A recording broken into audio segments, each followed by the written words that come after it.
if we approach it from the perspective of AI and technology, could also help increase compassion and love.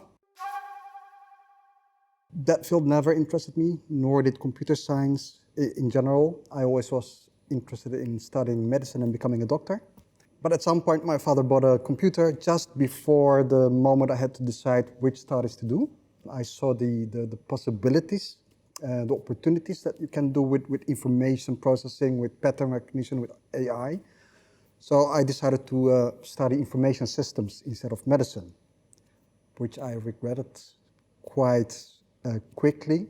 But instead of stopping my studies in information systems, I decided to use information systems for medical purposes. But then I quickly also moved into the field of cognitive neurosciences. I was interested in how does the brain work in relation to smart artificial intelligence systems. So that's what I'm doing now, using AI to help uncover social phenomena, to help reduce things like inequality, bias, and so forth.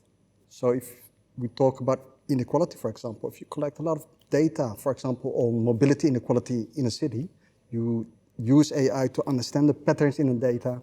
It gives us the tools to quantify inequality. And that's the first step to solving inequality, right? How can we use AI first to see where inequality arises in a city, and second, how can we tackle it by, for example, using AI to better understand where amenities need to be placed, hospitals, public places, and so on, so that the amount of access increases among all groups in the city.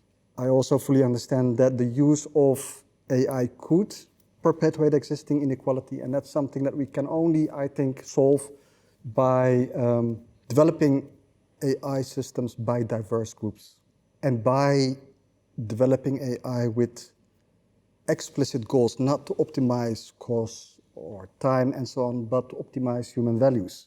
Technology has always been human, it's made by humans, so it is part of our society, of our being. If we approach it from the perspective of AI and technology, could also help increase compassion and love and equality, then you get a kind of a new connection with AI. In this extremely interesting study, what they did is they compared relocation of refugees done by humans compared to relocation of refugees by AI system. Try to see historically which refugees ended up where and whether they were able to go into education and into the labor market. And it turned out that this AI system was much better in relocating refugees compared to humans. Well-being, compassion, courage, love, these are not the usual concepts that AI scientists deal with. We as AI scientists have a lot to learn from people that deal with these concepts on a daily basis. So I come to learn, but I also come to bring, in the sense that a lot of people, I think, in this community are not aware of the extent to which AI systems are permeating and shaping our society.